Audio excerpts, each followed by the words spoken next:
Friends, welcome to my channel Vasu foods. ఈరోజు sweet corn బిర్యానీని కుక్కర్లో ఎలా ప్రిపేర్ చేసుకోవాలో చూద్దామండి. బిర్యానీ అంటే చాలా మంది ఇష్టపడతారు కదా.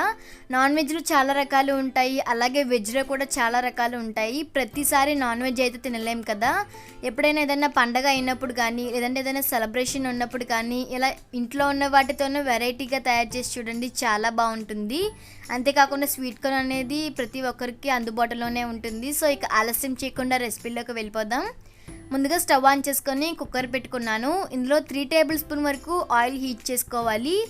ఆయిల్ కొంచెం హీట్ అయిన తర్వాత 1/2 టేబుల్ స్పూన్ వరకు జీలకర్ర వేసి లో ఫ్లేమ్లో కొంచెం వేగేంత వరకు వేయించుకోవాలి. ఇవి వేగిన తర్వాత 2 ఇంచులు దాల్చిన చెక్క, 4-5 లవంగాలు, 1 స్టార్, 3 యాలకులు, 1 బిర్యానీ ఆకు వేసి ఫ్లేవర్స్ అన్నీ కూడా బాగా వేగే విధంగా వేయించుకోవాలి. ఇప్పుడు ఇందులో 1 కప్పు వరకు సన్నగా తరిగిన ఉల్లిపాయ ముక్కలు, అలాగే 5-6 పచ్చిమిర్చి చిలుకలు కూడా వేసి లో ఫ్లేమ్లో ఉల్లిపాయలు అనేవి లేత గులాబీ రంగులోకి వచ్చేంత వరకు వేయించుకోవాలి. ఇలా వేయించుకున్న తర్వాత ఇందులో 1 కప్పు వరకు సన్నగా కట్ చేసిన క్యాప్సికమ్, అలాగే 1 కప్పు వరకు సన్నగా కట్ చేసిన టమాటో కూడా వేస్తున్నాను. టమాటా ముక్కలు అనేవి బాగా మెత్తబడేంత వరకు వేయించుకోవాలి. అలా అయితేనే తినడానికి బాగుంటుంది. క్యాప్సికమ్ ఇష్టపడిన వాళ్ళు ఇది స్కిప్ చేసి పచ్చి బఠానీ కానీ, లేదంటే ఫ్రెంచ్ బీన్స్ కానీ కూడా వేసుకోవచ్చు. దానివల్ల కూడా టేస్ట్ అనేది చాలా బాగుంటుంది. ఇవి కొంచెం ఫ్రై అయిన తర్వాత 1/2 టేబుల్ స్పూన్ వరకు garam masala powder, 1/2 tablespoon ధనియా పౌడర్, 2 టేబుల్ స్పూన్ అల్లం వెల్లుల్లి పేస్ట్, అలాగే 1 టేబుల్ స్పూన్ వరకు కారం, సరిపడా సాల్ట్ యాడ్ చేసి మొత్తం అంతా కూడా బాగా కలిసే విధంగా కలుపుకోవాలి. మీడియం ఫ్లేమ్లో మసాలాలన్నీ కూడా బాగా ఫ్రై అయ్యేంత వరకు వేయించుకుంటే చాలా బాగుంటుంది. ఇవి కొంచెం ఫ్రై అయిన తర్వాత ఇందులో 1 కప్పు వరకు స్వీట్ కార్న్ అనేది వేస్తున్నాను. స్వీట్ కార్న్ అనేది ఇక్కడ పచ్చివే వేస్తున్నానండి, ఉడకబెట్టి అయితే వేయటం లేదు, ఎందుకంటే ఇవి వెంటనే ఉడికిపోతాయి కదా. స్టార్టింగ్లో ఎందుకు వేయటం లేదంటే స్వీట్ కార్న్కి ఉన్నటువంటి ఆ స్వీట్నెస్ అనేది పోతుందండి. సో తినడానికి కూడా అంతలా బాగుండదు.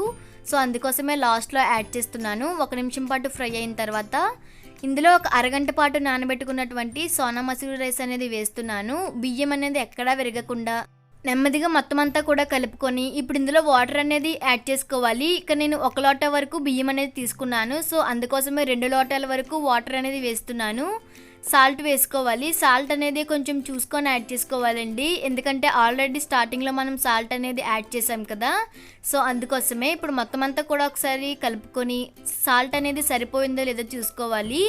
ఫైనల్గా 1 గుప్పెడి వరకు సన్నగా కట్ చేసినటువంటి కొత్తిమీర కూడా వేసి మొత్తం అంతా కూడా బాగా కలుపుకుంటున్నాను. పుదీనా అంటే ఇష్టపడే వాళ్ళు అది కూడా యాడ్ చేసుకోవచ్చు, కానీ తక్కువగానే యాడ్ చేసుకోవాలండి. ఎక్కువగా యాడ్ చేసుకున్నట్టయితే బిర్యానీ మొత్తం కూడా అదే ఫ్లేవర్ వస్తుంది. చిన్నపిల్లలు కూడా తినడానికి ఇష్టపడరు.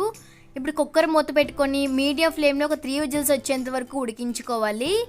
3 విజిల్స్ వచ్చిన తర్వాత స్టవ్ ఆఫ్ చేసుకొని ఆవిరి మొత్తం అంతా పోయిన తర్వాత మూత తీసుకొని సర్వ్ చేసుకోవడమే.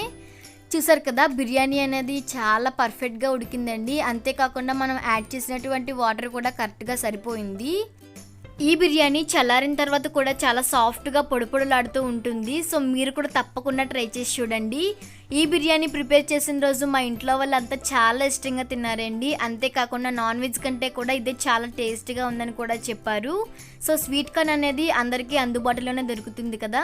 మీ ఇంట్లో వాళ్ళకి ఇంకేదైనా స్పెషల్గా స్పైసీగా తయారు చేయాలి అనుకుంటే ఇలా చేసి పెట్టండి, చాలా ఇష్టపడతారు. ఈ వీడియో కనుక మీకు నచ్చినట్లయితే లైక్ చేయండి, షేర్ చేయండి, అలాగే నా ఛానల్ని సబ్స్క్రైబ్ చేయడం మర్చిపోవద్దు.